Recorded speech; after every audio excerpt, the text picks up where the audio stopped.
Então, formar e educar é um grande desafio, uma dificuldade, se as pessoas não têm uma capacidade para isso.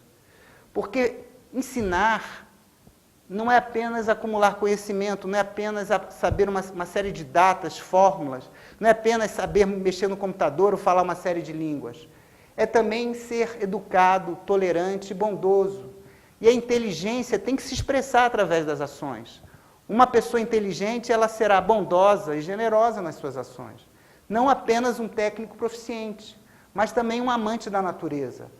Ela também tem que saber ter um senso de estética apurada, tem que gostar das flores, gostar da música, gostar das artes, apreciar o azul do céu e a beleza dos oceanos. Uma pessoa tem que estar aberta e capaz de perceber a beleza de uma criança, a beleza de um adulto, a beleza de um ancião, a beleza de uma flor. Isso também faz parte da educação. Educar não é apenas você saber física, química, matemática, medicina, direito, história, geografia, computação. Isso é importante também.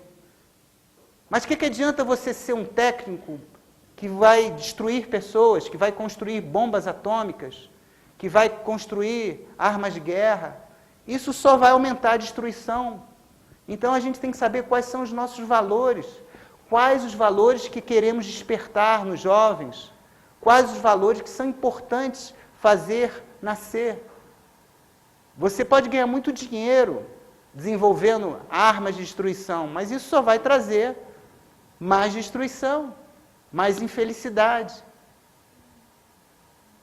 Nós estamos vivendo uma crise sem precedentes, o aquecimento global, o terrorismo, a insegurança. E nós temos que estar abertos e visualizando tudo isso. Isso é uma prova contundente que a educação está falhando. A educação só está criando pessoas arrogantes, pessoas egocêntricas, pessoas preocupadas apenas com o seu bem-estar. Claro que não é só assim. Eu tenho participado de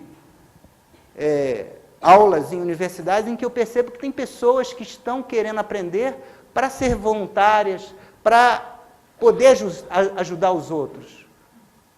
Então, existem pessoas que têm valores, que são valores de compaixão, de justiça social, de bem-estar comunitário. E são esses valores que a gente tem que fazer com que as pessoas vejam que são importantes.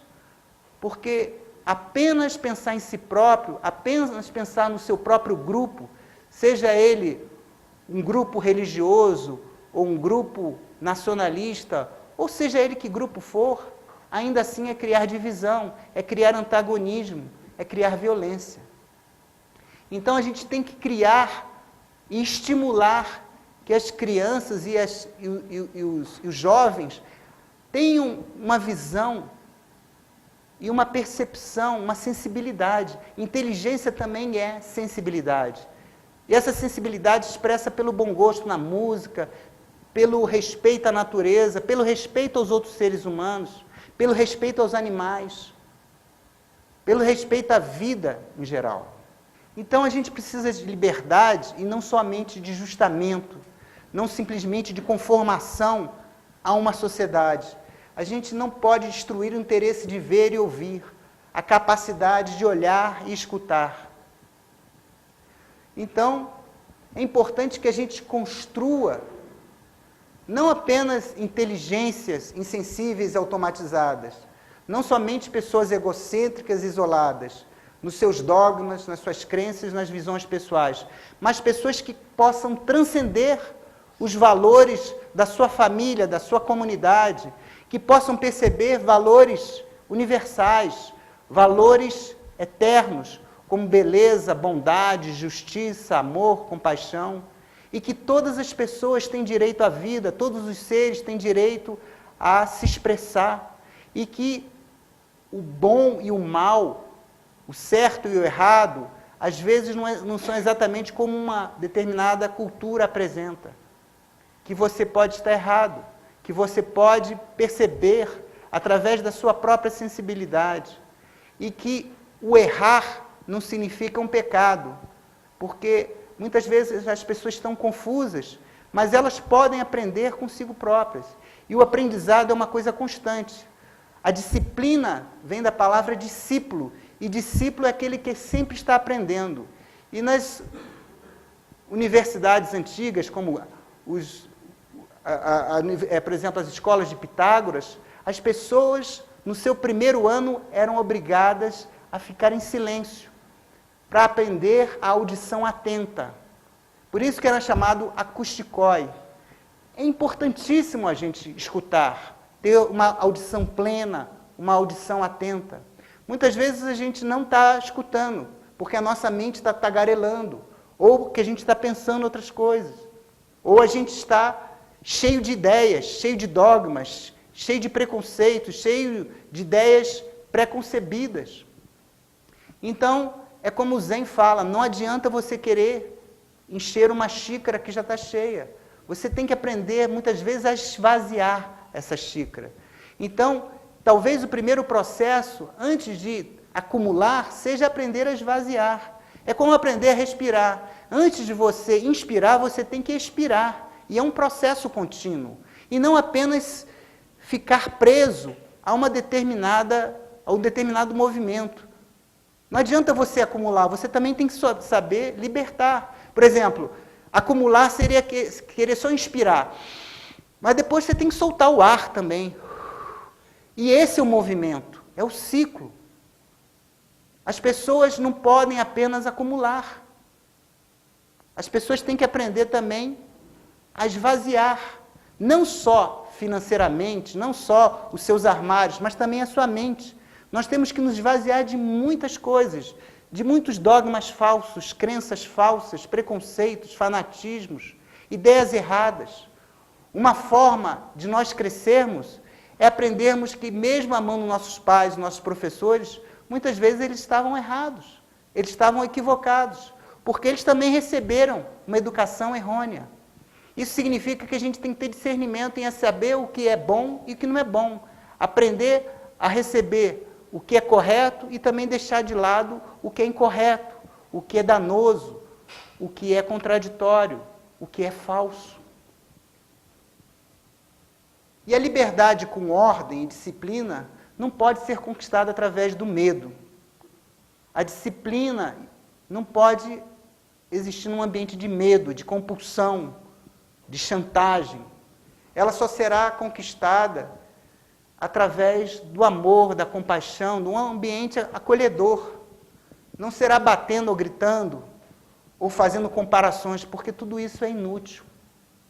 A comparação é uma forma de violência. O gritar, o incitar, o chantagear, tudo isso é inútil.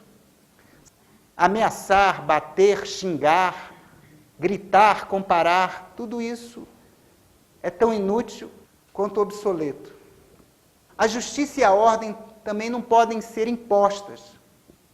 E não devem existir apenas por medo, seja ele da punição ou da sede de recompensa.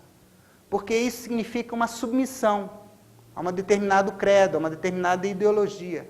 A justiça e a ordem têm que nascer naturalmente de dentro de cada um. E a justiça e a ordem, elas nascem pelo ato de ver. Ver sem condenar, sem justificar, pelo ver a natural ordem das coisas. E eles necessitam de um ambiente de ordem e disciplina.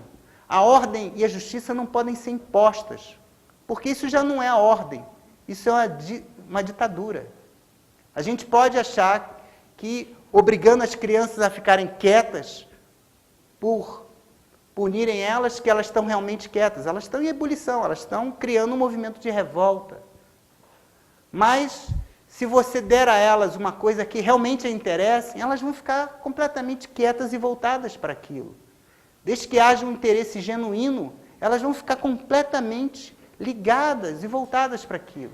Então, a gente tem que saber, e os professores também têm que aprender. Claro que a gente não precisa de professores que sejam seres perfeitos, mas eles também têm que ter a vontade de aprender, e têm que se trabalhar, e têm que ter uma natureza naturalmente bondosa, compassiva, e têm que gostar do que fazem. Porque se os professores não gostarem do que fazem, também não serão bons professores. Então, eu vou falar muito sobre isso, porque ainda existem pessoas que acham que a educação é intimidação, é compulsão e comparação.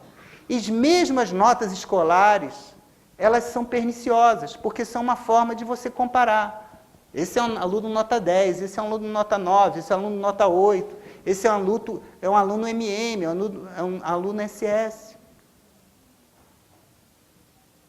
As notas também, acredito que no futuro, numa sociedade mais harmoniosa e equitativa, elas deverão ser coisas do passado também. Porque é uma forma de você comparar, competir, estimular a competição. Hoje em dia a gente estimula muito, nós somos uma sociedade que está estimulando a competição, a ambição, né? A ganância, o sucesso, o bom êxito. Então as notas são necessárias para criar essa pirâmide em que só poucos conseguirão chegar lá em cima. Mas isso cria uma sociedade bastante violenta. Nós temos que ter noção de que é isso que a gente está criando, através de notas, punições, comparações, compulsões e intimidações. Então, temos que criar uma mente aguçada, abandonar velhas fórmulas, antigos métodos. Todos os métodos que se põem através de um ajustamento a uma determinada sociedade ou cultura, se impõem através do medo. E esse medo é que cria a violência, esse medo que cria a baixa autoestima, que cria a timidez, que cria a paralisação de muitos jovens. Esse medo que cria crenças, fanatismos e que depois gera violência, que gera o terrorismo, geram as guerras. Porque muitos de nós estamos numa guerra interior, numa contradição interior. E são essas pequenas guerras, essas pequenas contradições que juntas vão formar as grandes guerras. E essas guerras nascem do nacionalismo, do preconceito, da violência, da contradição que a gente vive internamente.